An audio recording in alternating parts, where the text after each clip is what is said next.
Bonjour, chère présidente, chère Florence Lutzmann. Bonjour à toutes et à tous. Un grand merci, Florence Lutzmann, d'être là. Pour tout vous dire, votre réputation est telle que quand j'ai suggéré que vous pouvez vous inviter à l'AEFR, on m'a dit, mais est-ce que vous pensez qu'elle peut accepter? Alors, c'est un honneur pour nous, mais c'est aussi très normal que vous soyez ici, parce que d'une certaine manière, pour nous, l'AEFR, c'est un peu la maison de tous ceux qui veulent réfléchir aux acteurs, aux services financiers. Et évidemment, dans ce monde-là, l'assurance a une place essentielle. Et votre parcours, votre connaissance de l'assurance fait de vous une interlocutrice clé. Vous avez connu le contrôle de l'assurance. Nous nous sommes connus autour d'une négociation critique pour le monde de l'assurance qui continue à faire couler un tout petit peu d'encre, qui s'appelait Solvabilité 2. Alors pour les banquiers, il y a BAL, pour les assureurs, il y a Solvabilité. Et puis vous avez beaucoup de cordes à votre arc parce que vous aimez l'assurance, mais pas que. Vous vous préoccupez aussi de la promotion des femmes. Vous vous préoccupez aussi des enjeux santé. C'est pour ça que vous avez notamment travaillé sur le plan Alzheimer. Et je pense que dans vos marques de fabrique, c'est un élément essentiel. Et puis, vous avez aussi participé à l'émergence d'un monde de la régulation internationale et de la supervision internationale, que ce soit à l'IASB ou aux fondamentaux de EIOPA, qui était à l'époque CEOPS. Vous avez aussi connu le contrôle de l'assurance dans un monde ancien, avant la création de la CPR, et vous êtes aujourd'hui la patronne de tous les assureurs, puisque vous êtes la présidente de France Assureur. L'agenda que nous avons défini dans cette petite feuille de route est très large, donc vous allez nous dire ce qui vous préoccupe aujourd'hui en tant que présidente de France Assureur, et puis évidemment vous serez soumis, comme tous nos invités, à un jeu de questions-réponses pour lequel nous sommes très intéressés et nombreux à avoir envie de vous entendre. Vous avez la parole. Merci beaucoup, chère Pervenche Berès, pour votre invitation. Je suis ravie d'être avec vous ce matin, d'autant qu'il y a des gens dans la salle que je connais aussi depuis quelques temps, on va dire. Et ça me fait beaucoup de plaisir de les retrouver. Alors, moi, j'ai choisi ce matin de partager avec vous un petit parcours dans l'assurance, parce que l'assurance est extrêmement vaste. Et qui va me permettre de répondre, je pense, ou en tout cas de faire des commentaires sur les différents sujets que vous avez évoqués.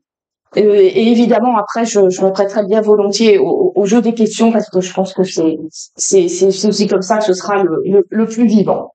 Alors, je vais commencer par des considérations sur le risque, parce que le risque, c'est notre matière première. Et comme il y a sans doute pas mal de banquiers dans la salle.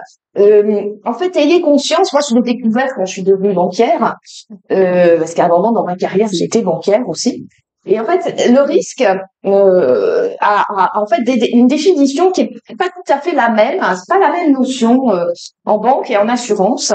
Et c'est vrai que nous, en assurance, depuis toujours, puisque effectivement, je suis tombée toute petite dans l'assurance, depuis toujours, le risque a une dimension totalement prospective. En assurance, le risque qui s'est déjà matérialisé, c'est un sinistre. C'est plus un risque, c'est un sinistre.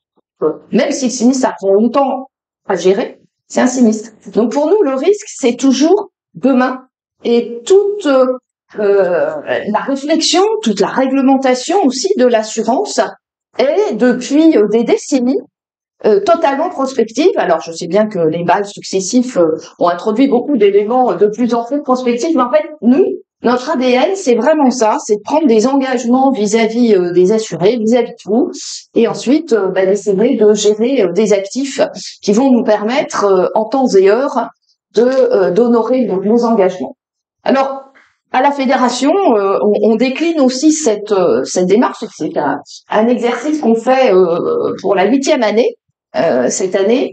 Donc, on fait une cartographie prospective des risques des risques vus de l'assurance française. Alors, il y a énormément de gens qui font des cartographies des risques, qui s'intéressent à ces sujets. Il y en a une qui est particulièrement fameuse et que je vous recommande également, qui est celle qui paraît à l'occasion du forum de Davos chaque année et qui interroge. Alors nous, on interroge plus de 200 personnes, je trouve que c'est déjà bien. Eux, ils en interrogent des milliers. Voilà, c'est une autre échelle. Mais je trouve que c'est un exercice qui est intéressant, et surtout quand on le réplique année après année. Qu'est-ce que nous disent ces exercices? En fait, ça fait 8 ans que dans cette cartographie des risques prospectifs, ça consiste à interroger donc plus de 200 experts, directeurs généraux, etc., sur la cotation de 25 risques à une échelle de 5 ans. Et en fait, depuis 8 ans, à chaque fois, le risque qui sort en 1, c'est le risque cyber. Depuis le début. Alors, il y en a d'autres qui sont tout près derrière et le risque climatique est pas loin derrière. La nouveauté de cette année, c'est que, vous voyez, le dérèglement climatique a rejoint le risque cyber sur la première place du classement, suivi de près par l'environnement économique. Et là, je pense que ça renvoie aussi aux travaux, que ce soit d'Enrico Letta ou de Draghi, qui alerte sur le sursaut absolument nécessaire pour l'Europe de réagir face à ce qui se développe dans le reste du monde et de restaurer le plus rapidement possible notre compétitivité. C'est aussi quelque chose qu'on sent très très fort en France. Le risque politique arrive également en quatrième position. Donc, vous voyez, ce sont des, je dirais, un classement qui j'imagine ne vous surprend pas. C'est vrai que pour nous, assurance, tout ça a des impacts très, très, très concrets. Parce que ce qu'on prend dans le risque politique, c'est aussi tout ce qui va générer des violences urbaines, des phénomènes d'émeutes qui, malheureusement, se répètent de plus en plus fréquemment depuis un certain nombre d'années et encore tout récemment en Nouvelle-Calédonie. Donc face à cette explosion des risques, parce que les scores en plus ils augmentent d'année en année, eh bien nous on considère qu'il y a véritablement un changement d'échelle sur l'ensemble des risques. J'aurais pu le noter ici, alors il est plus bas, il ne se voit pas.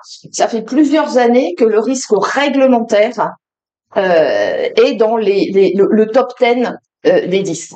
Alors le risque réglementaire pour nous, c'est évidemment un risque de conformité, mais c'est aussi le surcroît et le surplus de réglementation qui, dans le secteur financier comme dans le secteur industriel, je suis un membre assez lourd du MEDEF, donc j'échange très régulièrement avec les autres fédérations industrielles, etc. Et c'est vrai que overregulation est quand même un de nos thèmes favoris, et évidemment on y reviendra. Alors, non seulement il y a beaucoup de risques, mais on s'est amusé depuis l'année dernière à essayer d'évaluer la corrélation entre tous ces risques, parce qu'évidemment ces risques ne sont pas indépendants.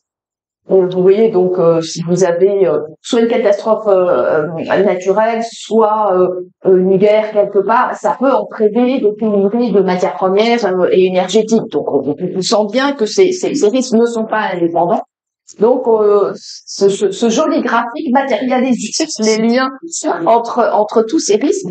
Ce qu'il faut retenir, c'est que le risque maître, eh bien c'est le risque climatique, parce qu'en fait le risque climatique, il a un impact sur 40% des 24 autres risques.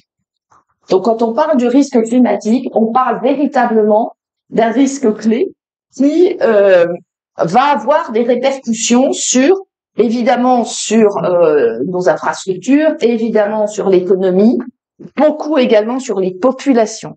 C'est un élément qu'il faut avoir en tête. Ça a été très bien décrit dans un rapport que je vous recommande, qui est le rapport de Human Rights qui s'appelle Unstable temps incertain, vie instable. Voilà, Uncertain Times et Unstable Lives, qui décrit l'impact de ces différents risques, et en particulier le risque climatique, sur la santé mentale dans le monde, et l'éco-anxiété, le fait de vivre ces événements catastrophiques un peu partout sur la planète, ça contribue à ce sujet de la santé mentale qui se développe partout dans le monde et pas seulement chez nous. Donc, vous voyez, quand on parle de ce type de risque, on est aussi, ce rapport note que c'est non seulement l'accumulation des risques, parce qu'en fait, depuis des siècles, il y a des famines, des guerres, des inondations, etc. Et là, maintenant, c'est complètement à répétition. Et puis, avec les médias, eh bien, finalement, on est spectateurs, mais un peu aussi acteurs de catastrophes qui se déroulent à l'autre bout du monde, ce qui n'était pas le cas avant. Et il y a aussi une étude de Cambridge, je crois, qui a montré que pour une personne qui est physiquement touchée par un événement naturel exceptionnel, ce sont en fait 60 personnes qui sont quelque part impactées. Alors évidemment, il y a ses proches, mais pas seulement, du fait de l'information qui circule. Donc psychologiquement, il y en a 60 qui en fait sont marqués par un événement majeur. Et les événements majeurs, vous savez évidemment qu'ils se multiplient en France et dans le monde, et on y reviendra. Alors face à cette société du risque, je fais un certain nombre de sondages. Ces sondages, qu'est-ce qu'ils montrent? Ils montrent que en fait, en sortie de Covid, en fait, finalement, on était contents, on avait quand même surmonté cette pandémie mondiale absolument tragique. Donc, il y avait quand même un sentiment de résilience qui dominait juste à la sortie du Covid. Et là, on est retombé dans un sentiment de grande vulnérabilité.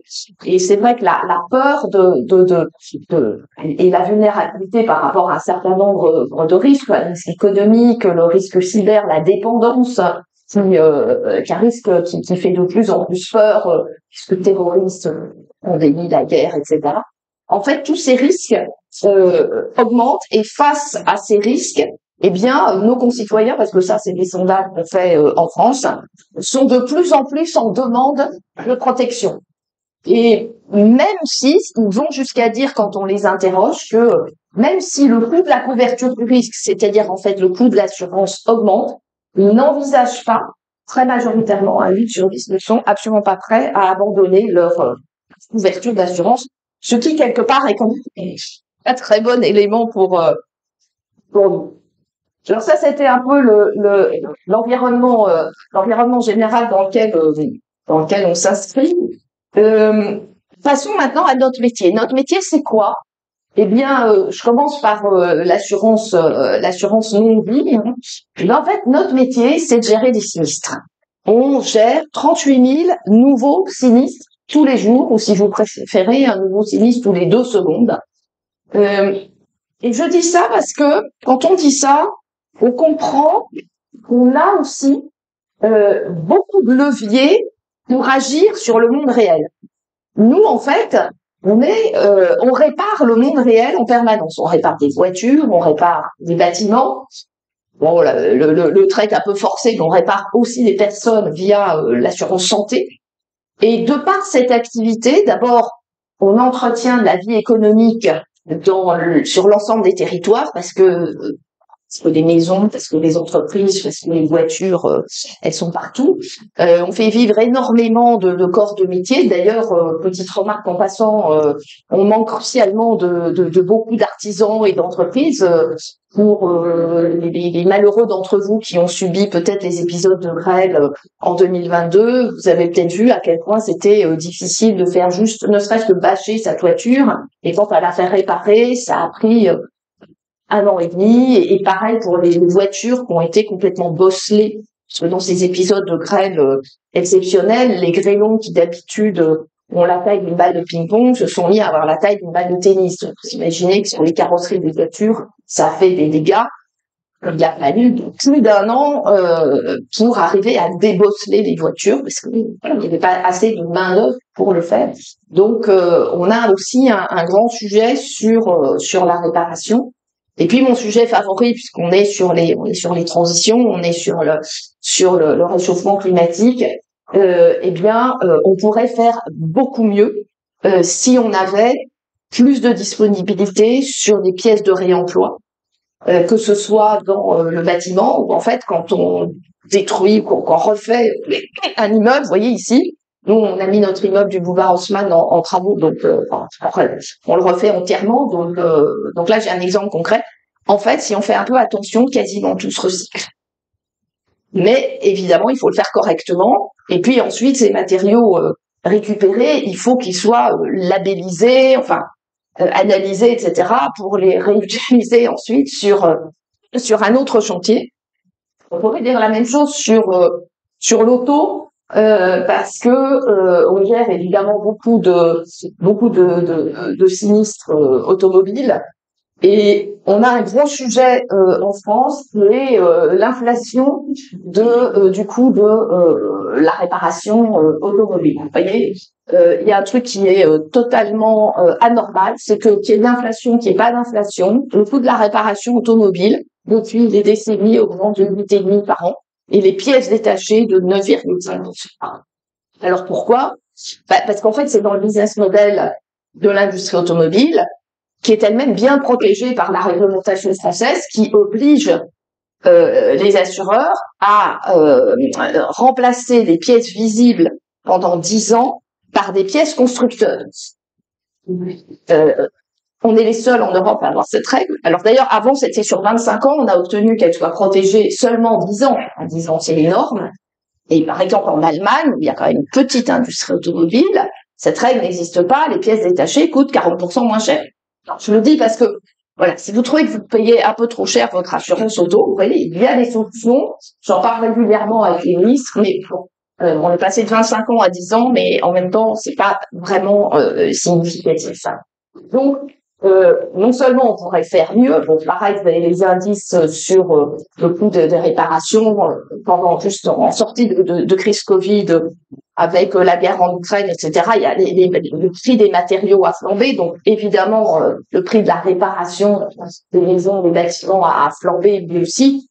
Et c'est pour dire que vous nous voyez peut-être plus comme un acteur financier, mais en fait, nous, on est vraiment des deux côtés. Évidemment, on va finir par parler d'assurance vie et de l'actif du bilan, mais notre métier de tous les jours, c'est quand même celui-là. Et du coup, ça nous donne encore une fois des leviers pour intervenir sur des grands sujets de société, comme effectivement le réemploi, comment est-ce qu'on recycle et comment est-ce qu'on construit ce qui aujourd'hui est assez inexistant, à savoir des filières de réemploi. Au passage aussi, puisque on parlera dans un instant beaucoup de prévention. Par exemple, si je reprends l'assurance auto, l'auto c'est quand même un des grands risques qu'on assure. On est évidemment toujours, on essaye d'anticiper les tendances qui du moment, dont le développement des véhicules électriques. Alors il y a un petit sujet avec les véhicules électriques, et puis il y a un petit sujet d'ailleurs avec les batteries plus généralement, c'est que les batteries elles prennent feu. Et par exemple, en 2023 à New York, il y a eu quand même 250 départs de feu sur des batteries de vélos électriques.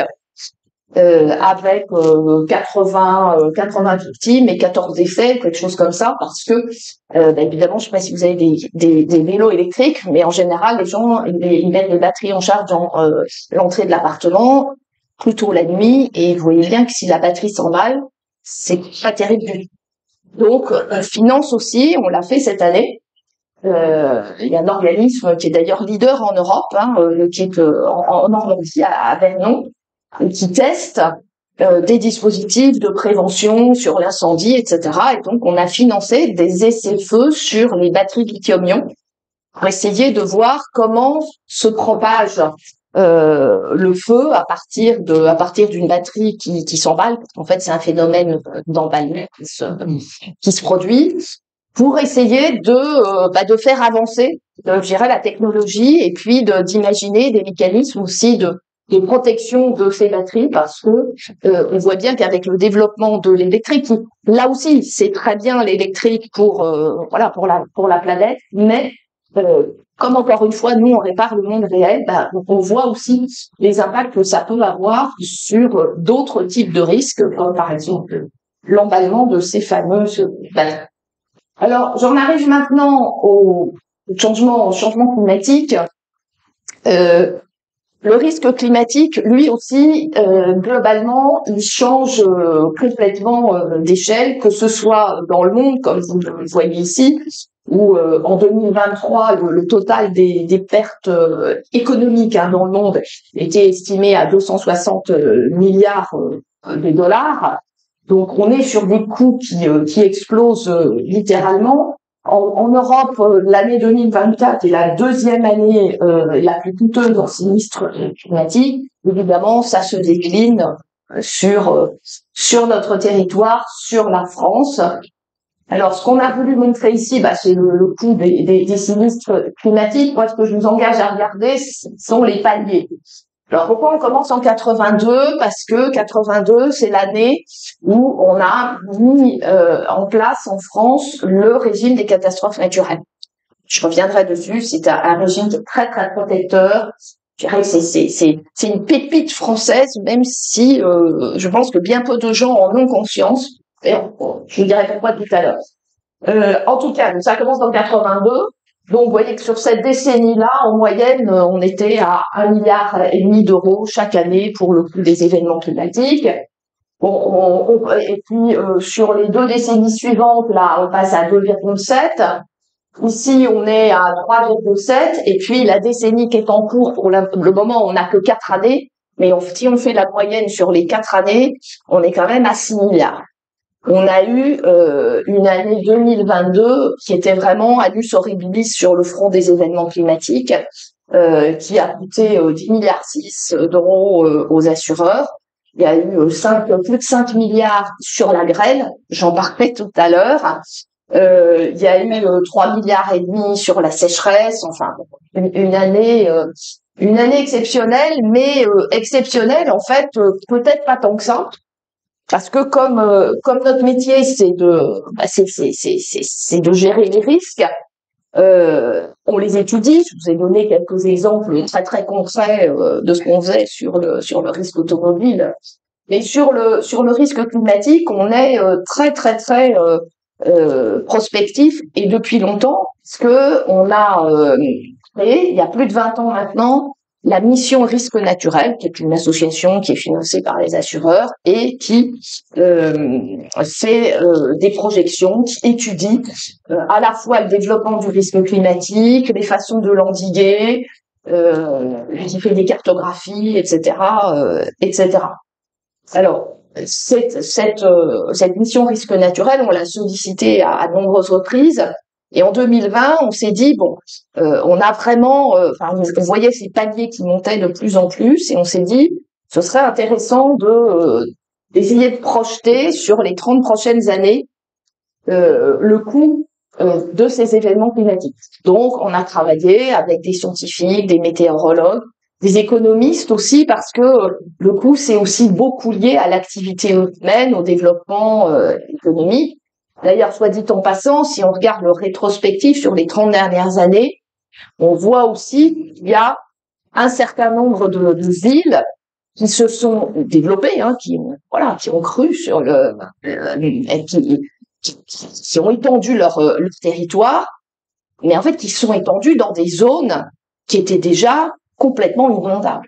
Donc quelque part aussi, on n'est pas, on peut agir ou on aurait pu agir. Donc on aurait pu agir dans le passé, ça veut dire qu'on peut agir maintenant aussi pour le futur.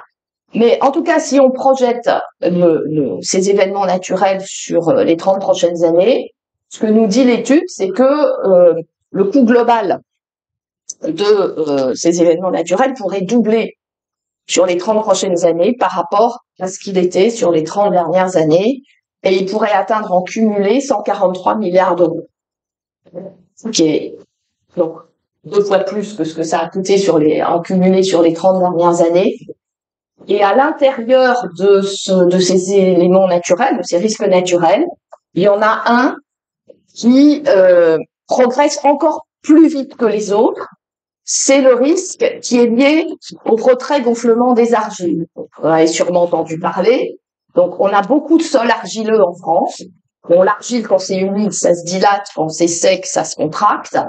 Et du coup, avec les alternances de plus en plus fréquentes et surtout de plus en plus amples dans les variations entre des épisodes de sécheresse intense et des épisodes de pluie intense, eh bien, il y a le mur des maisons qui se fissure.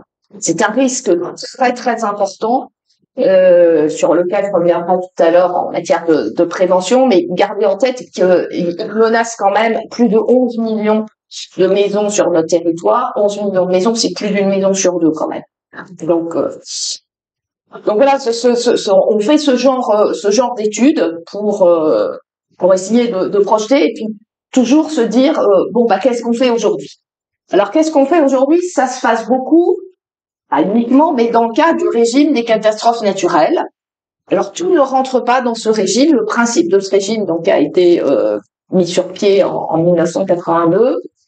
C'est que les risques climatiques exceptionnels du type inondation, du type tremblement de terre parce qu'on en a, du type sécheresse. Alors sécheresse n'était pas dedans en 82, elle était rajoutée en 89.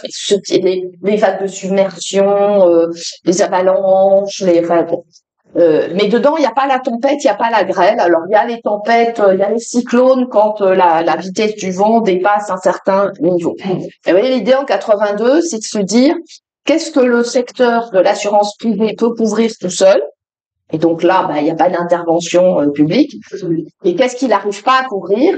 Et quand il n'arrive pas à couvrir seul, eh bien, on imagine un partenariat public-privé avec l'intervention de la Caisse centrale de réassurance, donc qui est un schéma de réassurance qui va écrêter les risques pour les assureurs et qui bénéficie de la garantie de l'État. Franchement, d'abord c'est un dispositif unique au monde et qui est très efficace et surtout très protecteur pour nos concitoyens, puisque pendant très très très longtemps, ils ont payé 25 € par an pour être couverts en cas de catastrophe naturelle, à partir du moment où il y a un arrêté catastrophe sur la commune, etc., etc. Enfin, on peut atteindre des niveaux d'indemnisation. Ça s'est vu dans le Nord-Pas-de-Calais récemment avec les terribles inondations l'an dernier, des niveaux d'indemnisation qui dépassent largement les 100 000 €, hein, même pour des particuliers. Donc c'est quand même des garanties très importantes. Le régime, compte tenu du développement en fréquence et en intensité des événements, évidemment, il est devenu déficitaire depuis 2015. Et donc, les pouvoirs publics, puisque ce régime est clairement réglementé, ont décidé d'augmenter ce qu'on appelle la surprime CatNat. Donc, depuis le 1er janvier de cette année, vous payez en moyenne, dans votre multirisque habitation, non plus 25 €, mais 40 € pour être couvert contre les effets de ces événements naturels exceptionnels.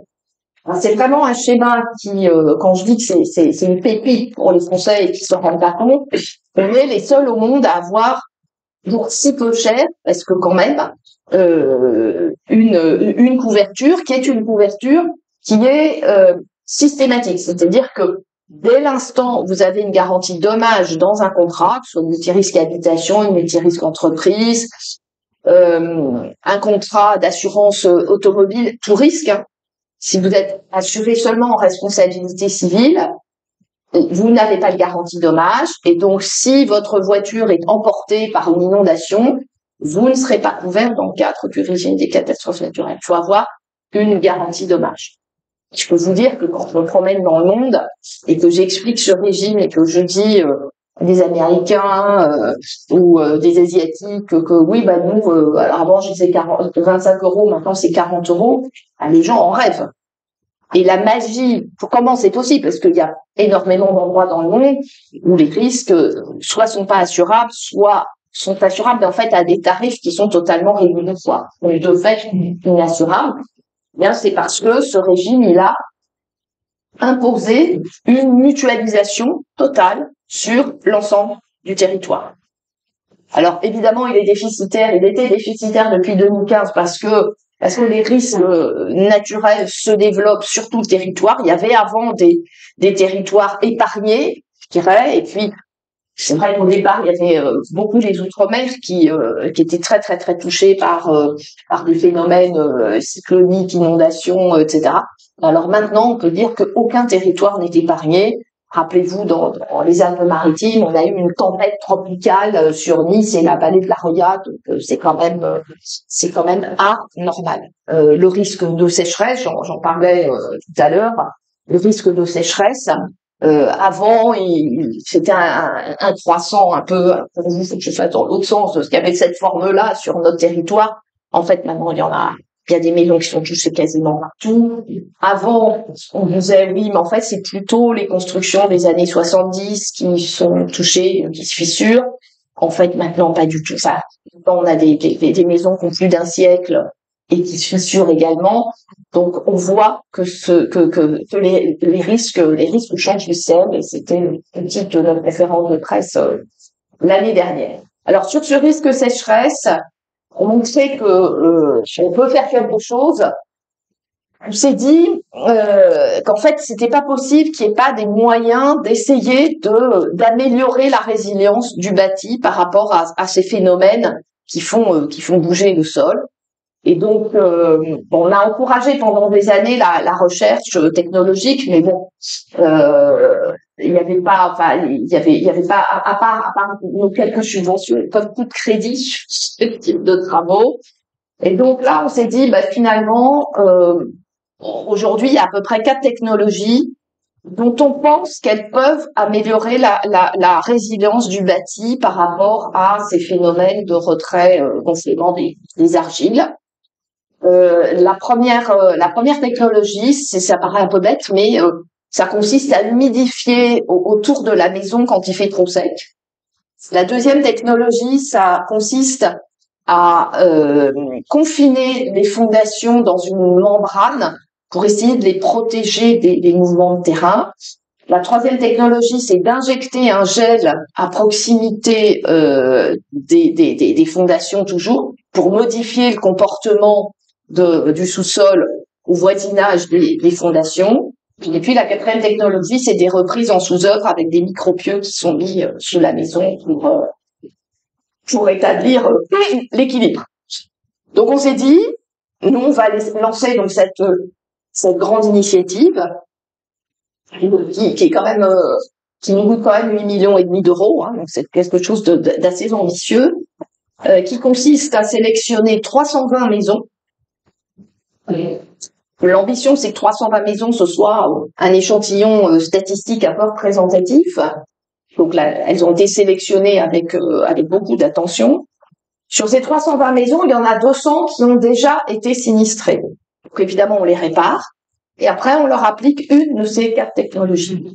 Et puis, il y a 120 maisons qui, elles, sont sur des sols argileux, qui ne sont pas encore sinistrées, si je puis dire, et auxquelles on va appliquer aussi une de ces 4 technologies.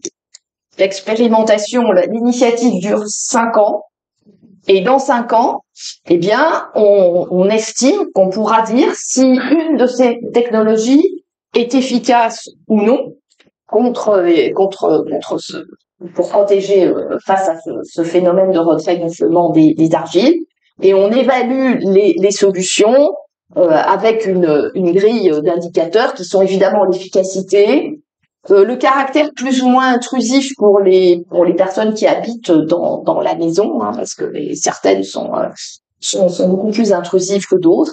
On va regarder aussi le bilan carbone de ces technologies, et puis on va regarder si elles sont déployables à grande échelle, l'espoir étant que si une technologie ou deux sortent vraiment du lot, il y aurait potentiellement tellement de maisons à équiper que le coût pourrait baisser significativement. Donc maintenant, rendez-vous dans 4 ans, si je puis dire, et c'est pour vous montrer que on peut agir, et nous, c'est vraiment ce qu'on fait, c'est-à-dire que notre couverture des différents risques, enfin j'espère que je vous l'ai montré, nous amène à chaque fois à mener des réflexions à la fois prospectives et puis très concrètes, en se demandant qu'est-ce qu'on peut faire maintenant pour essayer d'améliorer la résilience du bâti, des voitures, etc. On est aussi très présent sur l'assurance santé complémentaire. Donc, et par notre présence sur l'assurance santé complémentaire, on est des capteurs un peu privilégiés des demandes des Français en matière de santé. Et quand on les interroge, finalement, les Français, quelles sont leurs priorités en termes de santé? C'est l'accès aux soins, c'est la fluidité des parcours de prise en charge, parce qu'aujourd'hui, c'est des véritables parcours du combattant. C'est la prévention, qui est très très peu développée dans notre pays. Et en 4, c'est le coût. Mais aujourd'hui, on est passé à de telles difficultés d'accès à la ressource médicale que vraiment l'accès à un professionnel de santé est aujourd'hui la priorité pour nos assurés. Alors, on est très très présent sur, mais ça, je pense que vous le savez, sur le dentaire, sur les prothèses audio et puis sur les lunettes. On couvre 96% des Français. Et on aurait quelques idées, quelques propositions qu'on décline auprès des nombreux ministres de la Santé qui défilent depuis quelques années. Autant, vous voyez, je pense que j'ai eu des exemples assez convaincants sur les autres risques. Malheureusement, sur la santé, c'est très très difficile d'apparaître comme légitime, par exemple, sur des politiques de prévention. Parce que aujourd'hui, la bonne prévention, c'est la prévention personnalisée. Nous, on serait très très bien positionnés pour vous faire des recommandations, vous proposer des parcours de prise en charge, etc. Puisqu'on peut vous parler tous les jours. Vous êtes nos assurés, contrairement à la Sécu, qui ne nous connaît pas. Mais nous, on connaît nos clients. Mais on nous dénie totalement toute forme d'accès aux données. Et ça, je pense que on parlait des données tout à l'heure, avant le début de l'intervention.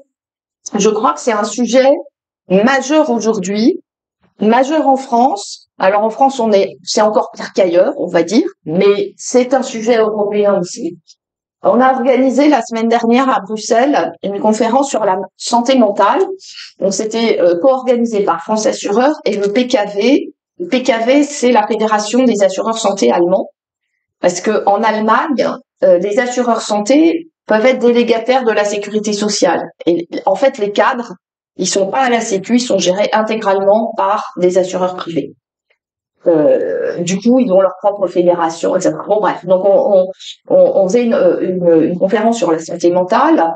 On avait invité une représentante de Mental Health Europe, donc représentante, c'est la Mental Health Europe, c'est la fédération des associations nationales sur la santé mentale. Et elle-même a dit, mais on a absolument besoin de données, on a besoin de KPIs, on a besoin de monitorer les politiques publiques en matière de santé mentale. Et en fait, on n'a rien. Il y avait un député européen, donc voilà. Et pareil, on a parlé évidemment de prévention de ce risque de santé mentale, qui est un risque qui croît énormément, que nous, on voit par plein d'aspects. On le voit par des remboursements. Et d'ailleurs, on a été les premiers à capter la tendance, parce que pendant la crise Covid, rappelez-vous, on a unilatéralement décidé, en plein milieu des confinements, qu'on remboursait 4 séances de psy pour tous nos assurés, même si c'était pas dans les contrats. Parce qu'on voyait la montée très très importante de ces risques liés à, on va dire, à la santé mentale. Et donc d'un côté, il y a tout ce qu'on pourrait faire de bien pour anticiper, pour détecter, pour prendre en charge, etc. Mais ça suppose que quelque part, il y a des capteurs qui permettent de voir que les gens sont en train de partir sur un chemin qui risque de les conduire vers des problèmes de santé mentale. Ça suppose qu'il y ait des indicateurs, qu'il y ait un suivi. Et puis de l'autre côté, il y a toutes les règles de protection des données, et en particulier des données de santé, même si certaines données, par exemple, nous, on n'a pas accès à la correction de mes lunettes. J'ai du mal à croire que ce soit vraiment une donnée tellement sensible que l'assureur puisse pas y avoir accès, ce qui est embêtant parce que du coup, on peut pas vérifier si je suis pas en train de le truander par rapport aux garanties que j'ai souscrites. Donc, ça va quand même très très loin les contraintes qu'on a sur l'accès aux données. Et on a vu donc avec mon homologue du PKV, on a vu le commissaire à la santé et qui a une grande politique mental health aussi, ça fait partie de ses priorités. Et on lui a expliqué, on lui a dit mais attendez, vous pouvez nous utiliser. Nous d'ailleurs, on finance des programmes, on finance des apps de monitoring. Alors je ne dis pas que les pathologies psychiatriques les plus lourdes vont être gérées juste par une app. Hein, je suis pas en train de dire ça. Mais ça ne veut pas dire qu'on peut rien faire et qu'on peut pas surtout donner accès à des ressources en psychologue, par exemple. Elle était tout à fait d'accord avec nous. Et puis à un moment, évidemment, on est arrivé sur, mais il faudrait qu'on ait accès à quelques données. Il a dit ah ouais non mais ça, vous savez bien, c'est pas possible quoi. Et je sais pas si vous abordez ces sujets, mais moi je vois une tension de plus en plus grande. Alors d'un côté, il y a AI partout, là, pas seulement à Paris. Des startups dans tous les sens, et quand on a de la data, on peut faire des choses absolument fabuleuses. Et quand on essaye dans ce champ de la santé, pourtant il y a des besoins, eh bien en fait on voit qu'on est très empêché. Et je trouve que ça c'est vraiment dommage. Et puis accessoirement, il y a énormément de fraude au système de santé en France. Vraiment des réseaux mafieux qui opèrent depuis l'étranger avec des fausses ordonnances, des faux, enfin, etc. Et on n'a même pas le droit d'accéder au minimum de données dont on aurait besoin pour lutter efficacement contre la fraude. Il y a un certain nombre d'amendements qui sont régulièrement déposés dans ce sens et qui se sont tous chutés systématiquement. Donc on est, ouais, je sais pas, moi c'est quelque chose qui m'interpelle énormément. C'est un sujet français, c'est un sujet européen. Évidemment, je pense qu'on va parler de FIDA tout à l'heure. On est prêt à porter sur un plateau nos données en particulier aux GAFAM, pas seulement, mais en particulier. Bon, moment où Trump arrive avec Elon Musk et où on voit des choses un peu surprenantes par rapport à notre cadre de pensée à nous, on va dire. Et nous, on n'a pas accès aux données, mais on veut les ouvrir. Enfin, je crois que là, il y a des progrès à faire sur la donne. Un petit mot aussi sur un risque qui inquiète énormément nos concitoyens, c'est le risque de perte d'autonomie. Risque de perte d'autonomie. Bon, voilà, on connaît tous l'évolution démographique de notre pays et des pays européens en règle générale. On a donc devant nous un tsunami avec le nombre de personnes qui vont rentrer en dépendance dans les années qui viennent. Avec des conséquences, là aussi, des conséquences psychologiques extrêmement lourdes pour ces personnes et pour leurs aidants. Donc, il y a une personne qui rentre en perte d'autonomie. En fait, en général, c'est toute une famille qui va être touchée, mais aussi avec des conséquences économiques, parce que en général, l'aidant est un aidant familial et c'est souvent aussi un aidant économique parce que voilà, il faut financer des aides à domicile ou éventuellement un placement dans une maison. Nous, on a travaillé à une proposition avec la FMMF, qui est donc une autre fédération de mutuelles santé en France. Et on s'est dit, on a déjà des contrats dépendance. On a des contrats dépendance qui fonctionnent en capitalisation. C'est-à-dire que c'est chacun qui épargne. Et puis, si malheureusement vous devenez dépendant, eh bien l'assureur va vous verser une rente. On est arrivé vraiment à un plafond de verre dans la couverture de ce risque de dépendance. On a à peu près 7 millions de personnes qui sont couvertes. Mais vous voyez bien qu'il faut déjà une certaine surface financière pour se payer individuellement sa couverture dépendance. Donc on s'est dit comment est-ce qu'on pourrait étendre, parce que finalement, le risque de dépendance, c'est plus pour Français moyens ou un peu en dessous. Enfin, si vous avez beaucoup de patrimoine, bon, de toute façon, voilà, ce sera pas nécessairement facile de gérer, mais enfin, en tout cas, vous aurez les moyens financiers de gérer.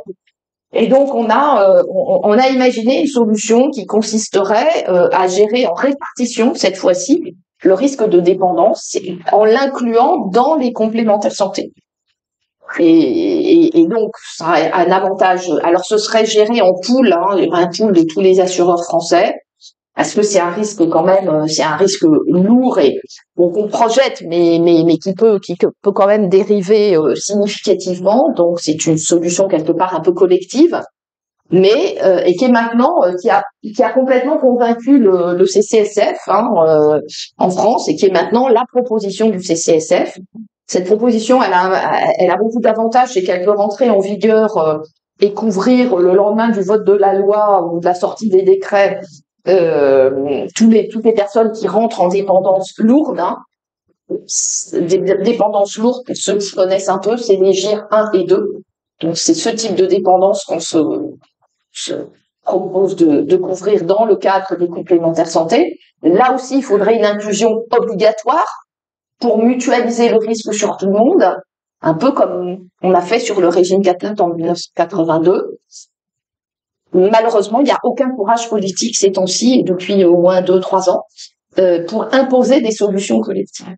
Et ça, je trouve que c'est vraiment dommage, parce que d'abord, ça coûte pas un centime d'argent public, quand même. Alors, on dit juste, faudrait éviter de taxer à mort, comme on fait nos complémentaires santé, sur cette garantie de dépendance, parce que déjà, les gens, ils financent leur dépendance quelque part. Là, je sais pas si vous avez suivi les débats, mais on est super énervé, parce que déjà, la complémentaire santé, en moyenne, elle est taxée à 14%, voire à 20%. C'est 0 en Allemagne, c'est 0,25 en Italie ou en Espagne, et 2,5 en Italie ou en Espagne, c'est jamais là. Et là, avec 23 milliards de déficit de la Sécu, ils veulent monter la taxe à 16%. Alors, ils veulent taxer les complémentaires, mais je suis désolée de vous dire que c'est vous qui payez. Moi, j'imprime pas les billets, donc si on augmente la taxe sur les contrats, comme nous, globalement, on est déficitaire, on perd de l'argent en assurance santé complémentaire, c'est quand même sur les Français que ça va retomber. Donc, modulons le fait que ce serait vraiment scandaleux qu'en plus, les gens payent des taxes sur cette garantie de dépendance. En fait, le schéma, il existe, il est sur la table. Simplement, il faut un petit peu de courage politique pour dire que oui, on va l'inclure dans toutes les complémentaires santé. Ça fait quand même 96% de la population. Et ça peut, alors après, on fixe les curseurs comme on veut, mais ça peut couvrir, par exemple, ça va procurer une rente de 500 € par mois, mais si on veut 400, si on veut 300, si on veut 600, après c'est juste une règle de course. Donc voilà sur la gestion des risques. Je vais passer rapidement maintenant parce que je vois que l'heure tourne à notre aspect financement, mais j'avais choisi de parler plus des risques parce que je me suis dit que le financement, à mon avis, globalement, j'imagine que vous l'avez plus en tête. Alors il y a quand même un pourcentage. D'ailleurs, c'est dommage qu'on ait mis le résultat, sinon j'aurais fait un petit sondage. Donc là, je l'ai fait à Aix-en-Provence dans un panel à la rencontre économique. Donc pareil, c'était quand même un public distingué. Donc j'aime bien demander sur les 2500 milliards d'actifs des assureurs, à votre avis, quel pourcentage finance les entreprises, ou si vous préférez, quel pourcentage est investi en actions d'entreprise? La réponse à la première question, c'est 63% financent les entreprises. Et 24% de ces 2500 milliards sont investis en actions. Donc j'en ai marre de lire partout que les assureurs ne financent pas l'économie, que l'assurance vie c'est bien, mais quand même s'il y avait d'autres produits, ce serait vachement mieux. C'est complètement fou. C'est complètement fou. On a 64% des montants qui financent les entreprises en capital et en dette. Et on a que, quelque part, par rapport au sentiment général, les gens imaginent qu'on a beaucoup plus que 24% de dette souveraine.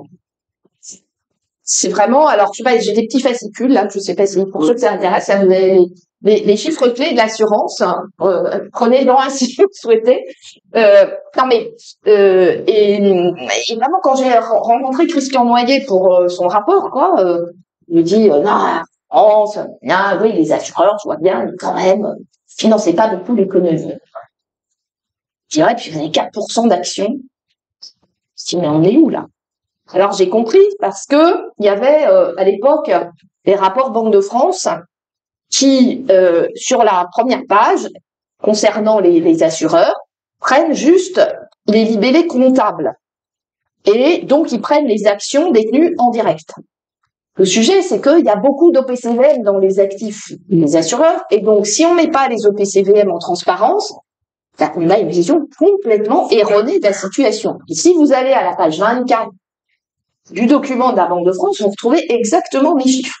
Alors, déjà, j'ai franchi l'étape parce que maintenant, François Villeroy, quand il parle, pour moi, si je suis dans la salle, il dit bien, oui, mais je sais que les assureurs financent énormément l'économie. Mais franchement, c'est un combat de tous les instants, parce que je trouve que il y a une méconnaissance de ce dans quoi on investit, et on investit, évidemment, il y a des actions cotées, mais il y a aussi de nos côtés, il y en aura de plus en plus, puisque avec la loi industrie verte, on peut faire rentrer le private equity dans les unités de compte des contrats d'assurance vie. On a par ailleurs et puis oui, globalement, on investit à 83% en France et en Europe. Donc parce que le gros sujet aujourd'hui, c'est de financer les transitions. L'Europe nous dit qu'il faut 800 milliards d'euros de new money chaque année pendant 10 ans pour financer les transitions écologiques, digitales, etc. D'abord, bonne nouvelle, on a beaucoup d'épargne. Là aussi, je trouve qu'il y a une très très grande incohérence avec beaucoup de politiques qui veulent toujours relancer la consommation. Et d'ailleurs, moi, au MEDEF, je me bats parce qu'évidemment, mes homologues de l'industrie, eux aussi, ils veulent qu'on relance la consommation. Et moi, je dis, mais attends, vous êtes gentil, mais si on parle de développement durable, si on parle de nouvelles technologies, d'IA, etc., c'est des montants colossaux qu'il faut investir. Donc, le sujet, l'argent, il est là, il est chez les assureurs, il est en assurance vie. Maintenant, comment on fait pour le flécher encore plus sur certaines priorités? Mais pour moi, c'est vraiment ça le sujet. Sachant que nous, on fait beaucoup mieux que les fonds de pension. Là aussi, si vous gardez 2 choses de ce matin, c'est ça plus. Parce que les fonds de pension, ils investissent à 70%. Les assureurs, ils investissent à 83%.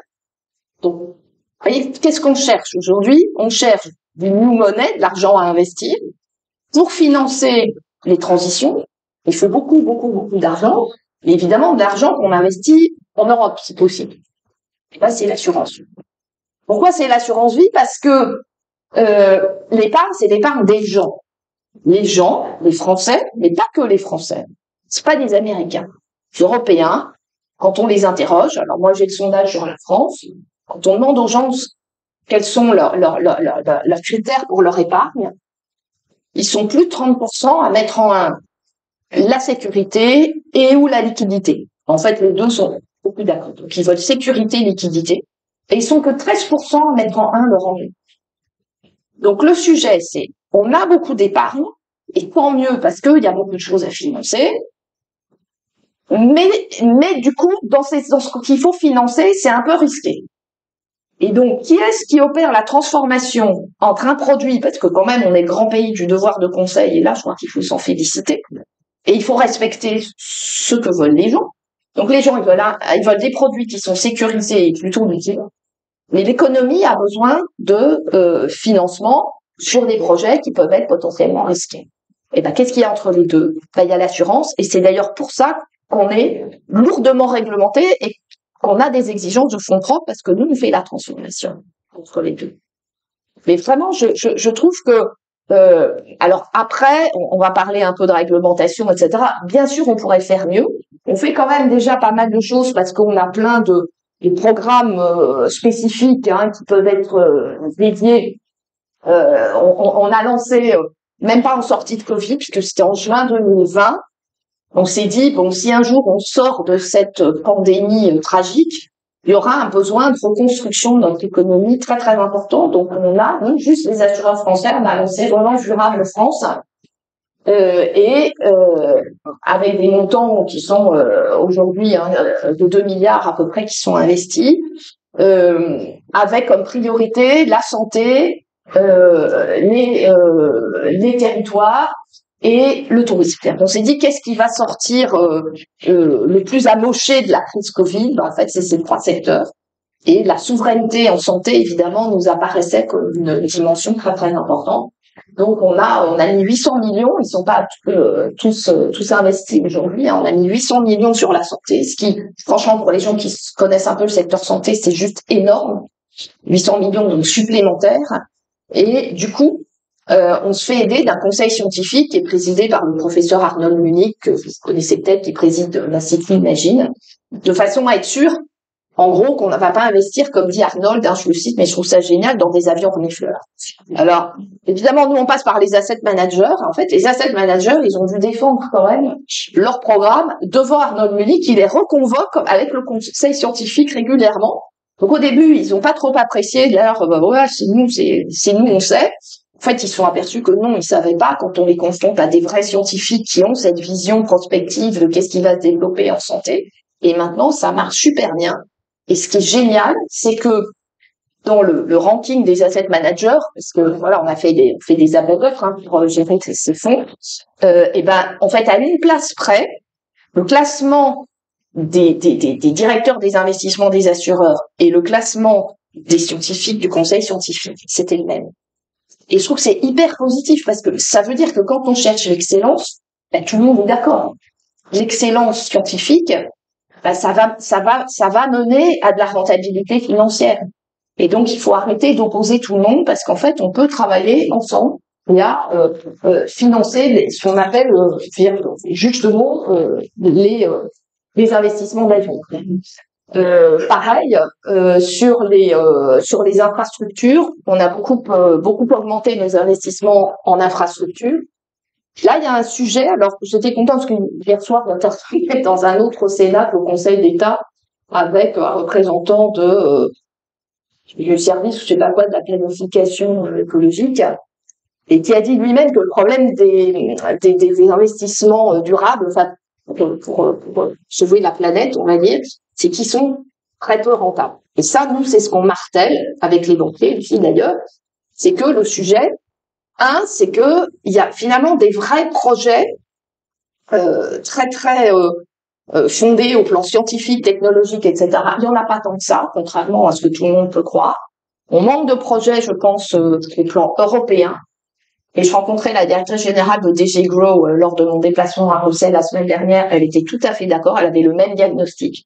Et maintenant, heureusement, on ose dire que le problème de ces gros investissements, c'est qu'on n'est pas du tout sûr qu'ils soient rentables. Donc là, il y a un sujet. Parce que moi, ce que j'investis, c'est votre argent. Donc si dans votre contrat d'assurance vie, je vous dis, c'est ballot là, mais vous savez, on a financé des trucs super, enfin qui auraient pu être super, mais finalement ils marchent pas. Donc je vous rends la moitié de ce que vous m'avez confié. Je pense que vous n'allez pas être très très content. Mais ce qui est bien, c'est qu'on a trouvé en France des mécanismes sur des prêts, des obligations, etc. Dans lesquels il y a des petits bouts de garantie de l'État qui se promènent et qui font que au global, quelque chose qui ne serait pas accessible soit au financement bancaire, soit à l'investissement des assureurs, redevient accessible. Et DG Grow travaille en ce moment aussi à des mécanismes un peu équivalents en se disant, mais en ayant bien fait ce diagnostic, donc je pense que là, on a franchi une étape. Ça, c'est partagé. Il y a beaucoup de projets qui ne sont pas suffisamment rentables pour que votre épargne soit directement intégralement investi dedans. Donc, il faut trancher, il faut mettre des bouts de garantie, il faut faire du financement en dette, en capital. Enfin bon, bref, après c'est de la finance, tout ça s'arrange. Mais je trouve que là, on progresse parce que déjà, on n'est pas à se dire oui, méchants banquiers ou méchants assureurs qui voulaient pas financer la transition. On a mis le sujet sur la table et on voit de quel côté il faut progresser. Alors bon, alors là après j'ai quelques statistiques, mais enfin juste pour dire qu'on a quasiment un tiers des unités de compte qui sont investissements responsables, et on a vraiment une très grosse demande de nos assurés, des investisseurs qui investissent dans le secteur de l'assurance. On a 90% des actifs qui sont couverts par des politiques RSE et donc qui répondent à toute une série de critères. Comme on est aux premières loges du réchauffement climatique, malheureusement, au plus près de nos assurés, à chaque fois qu'il y a une catastrophe, je dirais que pour nous, le réchauffement climatique, on l'a pas découvert hier. Et donc, on est naturellement très, très impliqué sur tout ce qu'on peut faire pour lutter contre ce réchauffement. Et je termine rapidement sur l'aspect réglementaire, juste pour illustrer l'inflation folle quand même des textes qui concernent l'assurance, vous voyez, qui sont dans les tuyaux, on va dire, et qui concernent l'assurance. En 2012, il y en avait 12, et ben en 2024, il n'y en a pas 24, il y en a 70. Et avec ceci de particulier, qu'on est maintenant impacté, je veux dire, avant, les grands textes c'était solvabilité 2, la compta de l'assurance, la réglementation de l'assurance, etc. Bon, donc on parlait à DG FISMA et voilà. Enfin, et je veux dire, les sujets étaient un peu confinés. Ils étaient complexes, mais bon. En fait, maintenant, on est impacté par toutes sortes de projets de textes qui sortent de partout et d'endroits dans lesquels, et on peut pas leur en vouloir, ils n'ont pas spécialement l'assurance en tête. Et un des messages que j'ai fait passer à la directrice générale de DG Glo aussi, c'est que ce serait bien qu'il y ait quelque part dans son cabinet, ou je sais pas trop, une personne qui a un tout petit réflexe assurance, parce que nous, ce qu'on constate, c'est qu'il y a des projets de directives ou de règlements industriels, mais purement industriels, mais qu'on découvre nous trop tard parce qu'on n'a pas la veille de partout, c'est impossible, je pense que personne ne l'a, mais qui impacte négativement l'assurabilité de toute une industrie. Même en France, ça se produit, parce que quand il y a une loi qui sort et qui dit qu'il faut mettre des panneaux solaires partout, ces gens-là, ils ont oublié de discuter avec nous parce que nous, on leur aurait dit que les panneaux solaires sur les toits, ça fragilise les toitures parce qu'elles n'ont pas été prévues pour ça. Il y a des gens qui carrément remplacent la toiture par des panneaux solaires, mais là, ça fuit. Donc, ça fait des dégâts des eaux. Et puis, les panneaux solaires, comme c'est encore des batteries, ça prend feu. Donc, vous voyez, non, mais et pareil pour l'industrie chimique, quoi. Il y a des réglementations, il y a des trucs qui sortent, sauf qu'à la fin, c'est une cassure quand même. Donc, et je trouve que des sujets comme ça, des sujets comme la data, on en a parlé. Alors, on a eu un fol espoir avant-hier soir. On nous a dit que FIDA avait disparu de la feuille de route de la commission, mais visiblement, DG FISMA s'est suffisamment battu pour que ça y revienne. Bon, donc très bien, on va apporter nos données sur un plateau aux GAFAM. Bon. Mais en fait, moi, ce qui me préoccupe le plus, c'est ça. C'est en fait qu'il se passe des tonnes de choses dans tous les coins qui nous impactent. Il n'y a pas de tour de contrôle parce qu'en plus, ces 70 textes, ils sont pas cohérents. La cohérence des 70 entre eux n'est absolument pas garantie. Je crois que là, enfin, on est allé manifestement beaucoup trop loin. Merci à vous.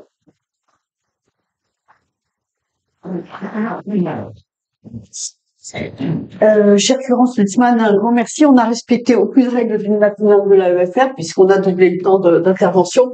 Mais vous l'avez senti dans l'audience, il y a eu une écoute de grande qualité, sans doute liée à la qualité de votre exposé. Excusez-moi de ne pas avoir mentionné votre expertise banque postale dans votre parcours.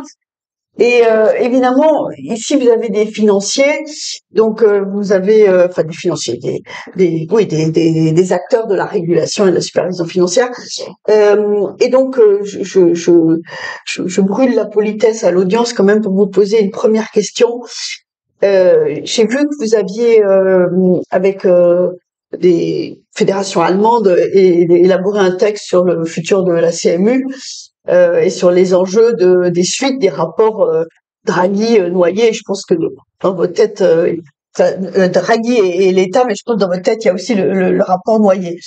Il se trouve que nous, on travaille à l'AEFR sur l'idée d'un debate paper autour des enjeux de l'épargne salariale et de savoir comment est-ce qu'on pourrait avoir un nouveau produit qui ne serait pas un nouveau PEP, parce que ça, on peut dire qu'on n'a pas vraiment réussi, comme support de cette mise en place d'une union des marchés des capitaux, y compris sans doute pour mieux contribuer à cette réalité du financement de l'économie et de sa vision européenne, dans une vision européenne.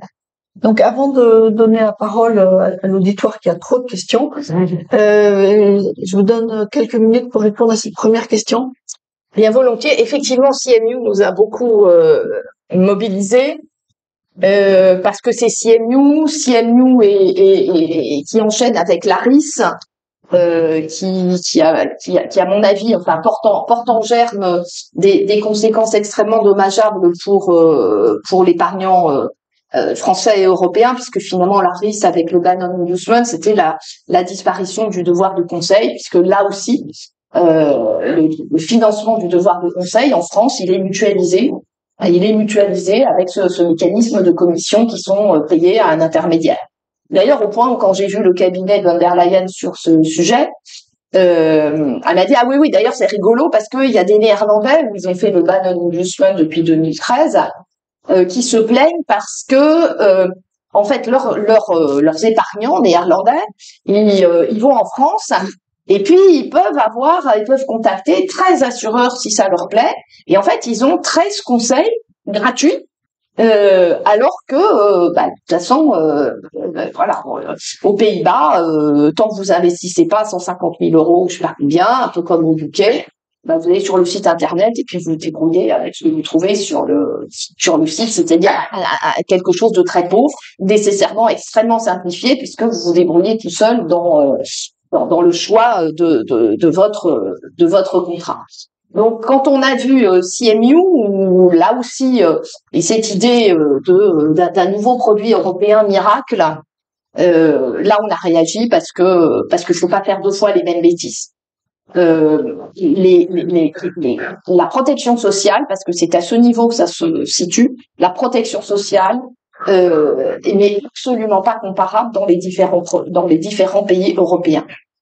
Or, qu'est-ce qui drive les choix d'épargne et de protection financière, on va dire, c'est évidemment au premier chef les garanties dont vous bénéficiez ou pas par les régimes obligatoires.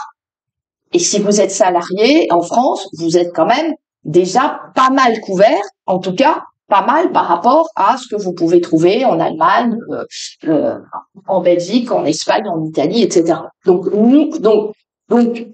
se dire qu'il faut faire un produit qui va répondre, mais vraiment répondre aux besoins, parce qu'au centre du jeu, il doit y avoir le devoir de conseil et le besoin de l'épargne. Ça, pour nous, c'est non négociable.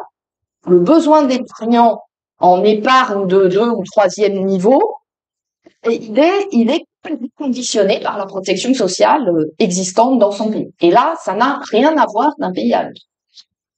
Bon, du coup, on a poussé cette idée de labellisation, puisqu'on est tous bien conscients qu'il y a besoin d'investir plus. Bon, investir plus, c'est aussi revoir peut-être certaines pondérations de solvabilité 2, mais si on veut investir plus, il y a un produit qui en plus se développe excellemment et qui séduit énormément les épargnants, c'est le PER. Le PER qui est sorti de la loi Industrie verte, qui a un développement exponentiel et qui est à moitié euro, moitié UC. Donc quand l'assurance vie est à 60-40 aujourd'hui sur les flux qui arrivent. Donc c'est vraiment pour nous le produit qui répond. D'ailleurs, Bercy est complètement d'accord avec nous, quoi.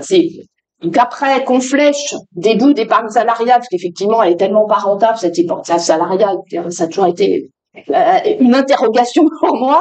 Je sais bien qu'elle doit être liquide, donc mais qu'on flèche un bout d'épargne salariale sur des dispositifs d'épargne retraite, on a le produit, on a la confiance, parce que ça c'est très très important. Enfin, je pense que vous avez tous en tête, on a tous en tête des noms de produits complètement avortés parce que les ministres successifs depuis 30 ans ont toujours essayé de laisser leur nom à un produit. Ça marche pas.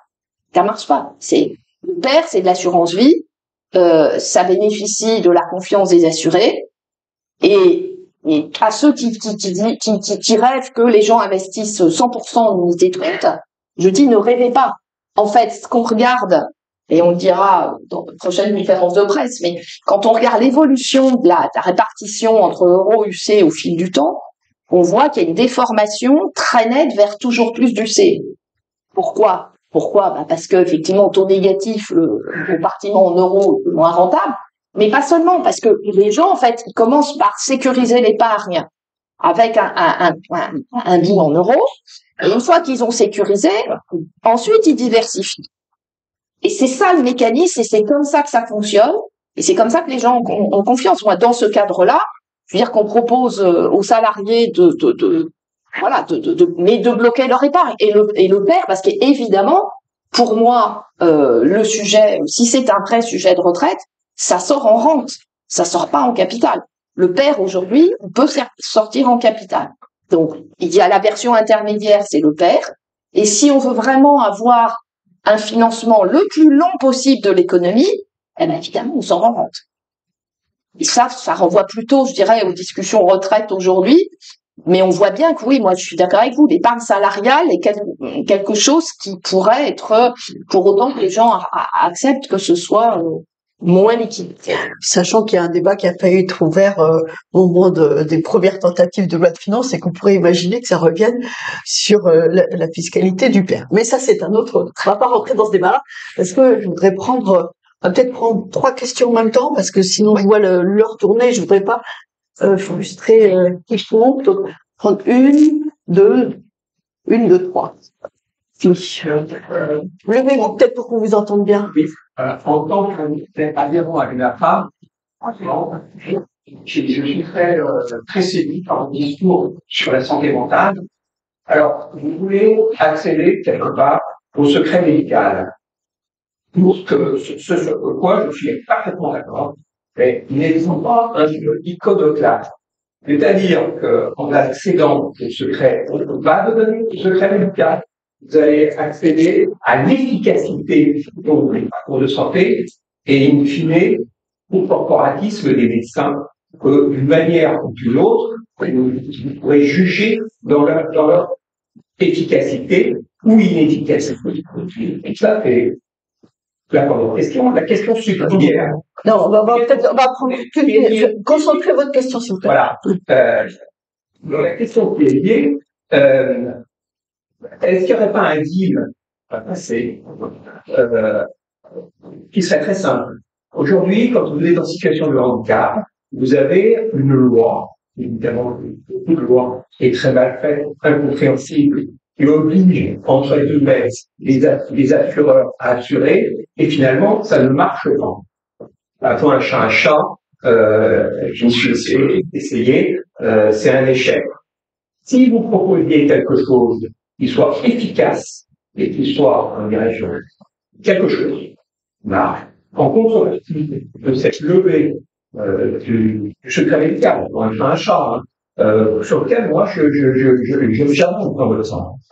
Est-ce que ça pourrait pas être un deal gagnant-gagnant? Merci beaucoup. Je vous propose quand même d'avoir des questions courtes parce que Florence Sussman a beaucoup de choses à dire. Benoît Julie. Oui, Florence, merci beaucoup pour ton exposé qui est très clair et passionnant. Une question sur la gestion d'actifs. D'abord, les 24% d'actions qui sont si investis à plus de 80% en Europe, et d'une manière générale, que penses-tu du mouvement en cours de sortie de la gestion d'actifs des assurances? Je pense à AXA, je pense à Generali, aux questions autour d'Allianz. On a l'impression qu'il y a un mouvement de fond aujourd'hui. Pourquoi? Est-ce que c'est la montée de la gestion passive? Comment est-ce que tu le décodes et l'interprètes? Troisième question. Oui, Hélène Joignier, Silver Valley, c'est le premier pôle d'innovation dans la Silver Economy. Dépendance. Naturellement, que ça soit en GIR 1, que ce soit en GIR 2, pour financer toutes ces dépenses, ne payez-vous pas, c'est un sujet épineux, mais entre gitans, il ne faut pas se raconter la bonne aventure. Il va bien falloir y aller dans cette grande poche qui est les fonds de déshérence. Est-ce qu'on pourrait pas se servir des fonds de déshérence pour trouver une ligne un peu joufflue pour la dépendance? Alors, en fait, on ne demande pas à avoir accès au secret médical. Attendez, on est beaucoup moins ambitieux que ça, et d'ailleurs, ce serait pas justifié. Quand on a besoin d'accéder, par exemple, sur des questionnaires de santé, etc., c'est un médecin, c'est le médecin de l'assureur qui a accès. Et il y a une muraille de Chine entre le médecin de l'assureur et la gestion de l'assureur. Non, on est beaucoup plus modeste que ça. C'est plutôt de repérer, par exemple, que ça fait 10 ans que vous n'êtes pas allé chez le dentiste. On pourrait peut-être avoir du coup une action ciblée en vous disant, ce serait peut-être bien que vous alliez faire un détartrage. Non, mais oulala, moi je suis pas sur le secret médical. on pourrait, à contrario, constater que vous allez quand même très souvent chez le cardiologue ou je sais pas quoi, et se dire bon bah on va adapter le discours de prévention, les propositions de prévention à ce qu'on semble détecter sur un profil de risque. C'est tout. Mais même ça, c'est pas possible puisque même je vous dis, je n'ai pas accès à des données sur la qualité des verres qu'on m'a vendus, qui me permet de vérifier qu'en fait c'est bien conforme à ce qui est garanti dans mon contrat. Donc là on est à des années-lumière de non, je vais pas jusqu'au secret médical. Je pense que le secret médical c'est quelque chose d'assez non mais alors par contre j'ai bien aimé votre remarque sur la qualité des soins. On a en fait il y a un contrat qui a été rédigé par le ministère de la Santé et qui s'appelle le contrat responsable. Et auquel les ministres successifs rajoutent des garanties, voilà, pour faire un peu plaisir à tout le monde. Donc on a une usine à gaz et finalement 90% des contrats sont des contrats responsables. Pourquoi? Parce que déjà ceux-là ils sont taxés à 14%, mais si vous voulez faire des garanties qui sont en dehors du contrat responsable, c'est taxé à plus de 20%. Donc bon. Dans ce contrat responsable, nous on n'arrête pas de dire qu'il faut le revoir, il faut le simplifier, il faut voilà, parce qu'évidemment il coûte un peu cher parce qu'il y a plein de garanties dedans. Mais nous, on n'y peut rien. C'est le ministère qui dit qu'il faut avoir tout ça dedans. Mais par contre, il y a un truc qu'il n'y a pas et qui, moi, m'interpelle depuis que je suis allée j'ai fait le plan Alzheimer. C'est que nulle part, il y a écrit que ce qu'on rembourse, parce qu'on peut le voir par les remboursements, ça doit être conforme aux recommandations de la Haute Autorité de Santé. Et je l'ai vu, c'est une petite anecdote, mais je trouve que c'est important de le savoir. Quand j'étais sur le plan Alzheimer, il y avait une mesure du plan qui consistait à demander à la Haute Autorité de Santé une recommandation sur la prescription de neuroleptiques aux malades d'Alzheimer. Bon, la recommandation de la Haute Autorité de Santé, c'est que à 95% c'est délétère, ça provoque des AVC, des décès, et dans 5% des cas qui sont en fait pas des Alzheimer, mais d'autres types de démence, ça peut justifier. Donc avec cette reco, moi je suis allée voir Thomas Fatome, qui voilà aujourd'hui DG de la CNAM, mais qui était déjà dans le paysage. Je dis Thomas, c'est bon. Regarde, toi, tu as ALD15 dans tes bases de la Sécu, là, ça veut dire que la personne est Alzheimer, diagnostiquée. Tu vois une prescription de neuroleptique qui arrive en remboursement. Immédiatement, tu envoies un message au médecin en disant, en gros, comply or explain. Et déjà, à l'époque, donc, ça devait être 2010, c'est pas possible. Moi, je dis, c'est quand même bizarre parce que dans le monde réel, dans l'industrie, dans les services, si on respecte pas à la lettre toutes les normes, mais on est sorti du marché. On se prend des class actions, des machins, enfin bon, c'est... Puis dans la santé, il me semble qu'il y a la SAS qui fait des recommandations, en fait, mais qui sont pas... vous n'avez aucune garantie. D'ailleurs, en général, les médecins sont même pas vraiment au courant parce qu'ils n'ont pas le temps de se tenir informés. Ça, c'est un autre sujet du temps médical. Bon, c'est complètement de leur faute. Mais enfin, il y a un instrument qui est, finalement, c'est facile, quoi. Par les remboursements, on peut très bien regarder si c'est des trucs qui apparaissent à peu près cohérents par rapport aux règles qui sont édictées par l'autorité. Donc, on peut grandement améliorer, enfin, quand vous voyez personnes âgées qui ont 3 pages de prescription, ça devrait être interdit, ça devrait être bloqué à la pharmacie, devrait dire, non, je refuse de vous donner tout ça. Parce que on n'a jamais étudié plus de 3 interactions entre elles de molécules, donc des cocktails détonnants. Donc sans aller au secret médical, moi j'ai pas là j'utilise pas le secret médical. J'essaie juste d'appliquer au monde de la santé des choses qui sont complètement banales dans le reste des secteurs. Alors Benoît, alors moi j'ai pas de commentaires à faire sur les FUSAC dans le domaine dans les services financiers. Je pense que il y a des mouvements. Je pense qu'il y a un sujet évidemment de concentration parce que on a des monstres américains en face de nous, des monstres qui promeuvent énormément les ETF. Alors moi je suis assez contente parce que depuis le début j'ai dit que fallait faire très attention parce que nous à un moment on nous disait non mais ce serait vachement mieux tous vos contrats d'assurance vie, vos UCC, n'importe quoi, mettez donc des ETF, ça coûtera moins cher et c'est génial l'ETF. Jusqu'au superviseur qui nous a tenu quand même ce discours pendant quelques temps. Alors maintenant ils ont un peu changé parce qu'évidemment ils sont aperçus que les ETF, c'est pas les ETF européens, c'est Vanguard et BlackRock. Bah évidemment. Alors maintenant, boum, machine arrière, et finalement, on revient à la gestion européenne. Je ne veux pas dire qu'on peut pas faire des ETF en Europe, mais moi, c'est plus là-dessus. Si tu veux, qu'est-ce qu'on veut faire, qu'est-ce qu'on veut financer. On a une vague de consumérisme de premier niveau, on va dire, défaire la Bruxelles depuis de nombreuses années, où moins c'est cher et mieux c'est. Moins c'est cher et mieux c'est peut-être, mais à ce moment-là, c'est l'ETF. Hein. Et puis, c'est pas les ETF européens, c'est Vanguard. Hein. Moi, je suis désolée. C'est sur si on regarde le coup, là, en plus, c'est pas idiot. Hein. Le Vanguard 900, on sait pas quoi, c'est investi dans les 900 plus grosses capitalisations mondiales. Pourquoi pas hein, bon. Faut savoir si on veut ça ou si on veut sauver l'industrie européenne. Et puis sauver aussi ce qui à mon avis nous caractérise, qui est quand même le devoir de conseil. On n'a pas eu, alors je bois, mais on n'a pas eu de grands scandales. Pourquoi ils ont banni les commissions au UK et aux Pays-Bas? Parce qu'il y a eu des scandales absolus. Il n'y en a pas sur notre marché, il faut arrêter. Enfin, donc je pense que les mouvements de concentration, c'est pour réagir par rapport à ces mastodontes qui du coup ont des frais de gestion et bon.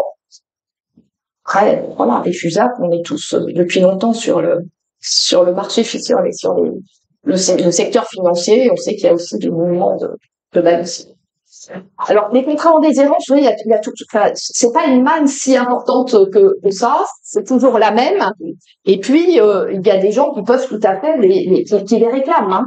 Donc, enfin, c'est pas de l'argent qui est disponible parce que maintenant, compte tenu des contraintes de conformité, en fait, au bout de 10 ans, il y a des placements qui partent à la caisse des dépôts et il y a des gens qui se réveillent. Hein. Moi, quand j'étais banquière, je peux vous dire, il y a des gens ils comprennent pas quoi. Tout à coup, ils viennent pour récupérer leur livret A, je sais pas quoi, puis on leur dit ah bah non, en fait, c'est plus chez nous, c'est à la caisse des dépôts. Donc non, ça, je crois que ça relève plutôt du fantasme les contrats en déshérence. Et en plus, il faut, enfin, je veux dire, ils sont en déshérence, mais ils ont quand même quelque part un bénéficiaire. Hein. Donc on peut pas aller les prendre. Non, ils sont engagés quelque part à la caisse. On va prendre 2 dernières questions. Un homme, une femme. Un homme, une femme. Moi, je voulais vous interroger sur CSRD et SFDR. Vous êtes à la fois certains groupements concernés par la CSRD, la plupart sont concernés par la SFR, si j'en comprends bien. Il y a une polémique très forte aujourd'hui sur le CSRD. Il y a une réforme peut-être en cours sur la SFDR. Qu'est-ce que vous pensez de ça? Alors, effectivement, oui, pardon, ouais. L'assurabilité des territoires quand on a beaucoup de possibilités sur la sécurité des territoires, quel plan d'action sur ce sujet? Alors, CSRD, nous, on a, je vous l'ai dit, vraiment un engagement très sincère depuis des décennies sur ces sujets de respect de la planète, de réchauffement climatique, etc. Donc, évidemment, on est favorable à tout ce qui peut aller dans le bon sens, parce qu'on voit les dégâts irrémédiables qui sont causés, y compris en termes de vie humaine, par les catastrophes qui s'enchaînent. Pour autant, c'est pas une raison pour nous faire des usines à gaz. C'est-à-dire qu'aujourd'hui, il y a des grands principes sur CSRD. Ce qui nous pose le plus de problèmes à nous, c'est vraiment les normes, la déclinaison en normes sectorielles, où on a 2000 indicateurs, enfin des trucs complètement suivis. Donc, je crois qu'il faut raison garder. C'est vrai que de toute façon, comme nous, enfin, dans le secteur financier, on n'a pas le choix, ça s'impose à nous. Donc, en fait, on est déjà compliant, quoi, quasiment avec toutes ces réglementations. Tout spécialement sur les réglementations qui tournent autour de la durabilité, nous, on réclame la comparabilité. Et pour les grands acteurs, quelque chose qui soit pas incohérent par rapport à ce qui est en train de se faire aux États-Unis. Parce que là, je crois que l'Europe, on se fait un peu plaisir sur la précision du reporting. Enfin, nous, on est évidemment d'accord avec les promesses de Madame von der Leyen, mais ce qu'on dit, c'est que bon, je rêverais qu'on diminue de 25% le reporting existant. Je ne vois vraiment pas comment on pourrait faire. Mais alors de grâce, et arrêtons de remplir la bassine, ce serait déjà pas mal. Donc, et lorsqu'il remplit la bassine, il y a beaucoup le reporting durabilité et avec des incohérences, des plans de transition qui sont demandés par les différentes réglementations, y compris solvabilité 2. Il faudra peut-être se mettre d'accord pour que ce soit le même pour tout le monde, c'est quand même un peu plus simple, etc., etc. Alors, merci de me donner l'occasion de parler des territoires. Alors, en fait, il y a plusieurs choses. Ce dont on parle beaucoup aujourd'hui, c'est de l'assurance des collectivités territoriales. Donc, je ne sais pas si c'est ça votre question. Si c'est ça, j'y réponds bien volontiers. Donc, c'est un sujet sur lequel on alerte depuis des années. À tel point que les gouvernements successifs ont demandé des rapports. Et aujourd'hui, le gouvernement a 3 rapports. Le rapport d'Agès Chrétien, un rapport du Sénat et tout récemment un rapport du Conseil de la concurrence. Eh bien, ces 3 rapports convergent sur les mêmes solutions. Premièrement, il faut revoir les règles de la commande publique parce que les collectivités territoriales qui ont très peur de la Cour des comptes concluent des règles qui s'appliquent à elles. Je ne suis pas juriste, je ne me prononce pas, mais concluent que, en gros, il faut toujours passer par appel d'offres pour trouver un contrat d'assurance. Procédure d'appel d'offres, ça veut dire quoi? Ça veut dire qu'en fait, elle prend un consultant qui va faire un cahier des charges, et le cahier des charges, en fait, c'est un contrat d'assurance. Et après, elle le publie, le met en consultation, et c'est à prendre ou à laisser. C'est-à-dire que l'assureur, il prend ou il prend pas. Et dans la plupart des cas, il peut même pas visiter les bâtiments qu'on lui demande de couvrir. Donc, encore moins aller regarder s'il y a des barreaux aux fenêtres, si l'électricité a été refaite depuis 30 ans, etc. Il n'y a pas d'alarme, etc. Il peut même pas les visiter. Donc, ce que disent ces rapports, c'est, en gros, faut rapprocher le mode de souscription de contrat d'assurance par les collectivités territoriales de ce qui se passe sur le risque d'entreprise.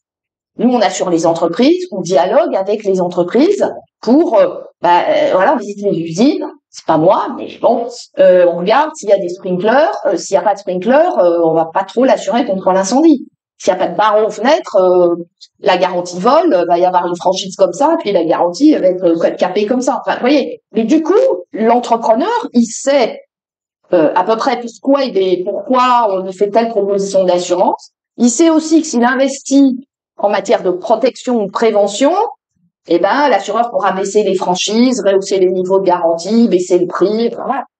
On a le même phénomène sur le risque cyber.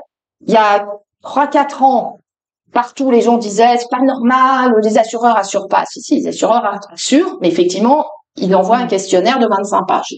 Le service informatique est partout dans la boîte. Et là, les gens faisaient des bonds sur leur chaise en disant, mais ils sont dingues. Et, sauf que, en fait, ça les a réveillés. Et maintenant, aujourd'hui, il y a plein de ETI, bon, PME, peut-être pas. Bon, les grandes entreprises, de toute façon, elles sont assurées. Et déjà, les ETI, en fait, elles ont intégré ces questionnaires, etc. Ça les a éduquées d'une certaine façon. Et maintenant, elles trouvent, moi, on pose pas tellement de questions sur le risque cyber. Donc ça, c'était revoir le code de la commande publique. 2, former et mobiliser les collectivités territoriales sur la connaissance de leurs risques. Parce qu'en fait, il y a très peu de connaissances et idéalement, désigner quelqu'un qui serait une sorte de risk manager de la commune pour porter des politiques de prévention. Il y a déjà 40% des communes qui devraient avoir réglementairement un plan de prévention des risques naturels. Ça veut dire qu'elles y sont exposées, qui n'en ont pas. Donc, on a une marge de progrès. Et dans le rapport du Sénat, on apprend que 18% des communes n'ont aucun document relatif à la prévention, même pas un. Donc, il y a une énorme marge de progrès, mais je pense que ça commence, je crois que le point de passage, et finalement, c'est pas très compliqué parce que, en fait, il y a un guide. C'est un guide, c'est même pas un décret, il y a un guide qui s'applique à la gestion des collectivités territoriales. Et il suffit de modifier ce guide. Enfin, le rapport d'Agès Chrétien, il est sorti il y a 1 an et demi. Et on en est toujours là. C'est pour ça que je vais beaucoup sur les télés, les radios, et j'explique. Nous, on a envie d'assurer. Alors, ce qui est vrai aussi, c'est que pendant 10 ans, il y a un acteur sur le marché qui a un peu sous-tarifé. Donc, il y a un choc de tarifs, ça c'est vrai, mais qui tient au fait que il y a un acteur qui a beaucoup sous-tarifé, qui a du coup un peu évincé les autres, qui a perdu beaucoup d'argent 2 années de suite et qui maintenant, obligation, y compris de la CPR, il a remonté ses tarifs. Mais si on peut tarifer au coût du risque, qui est le coût du risque, il y aura d'autres acteurs qui reviendront sur le marché et c'est vraiment ce couple analyse des risques et mode de souscription qu'il faut traiter. Mais encore une fois, les recommandations, elles sont là, elles sont disponibles, tout ça est public, il n'y a plus qu'à. Quelle matinale, merci beaucoup. Merci.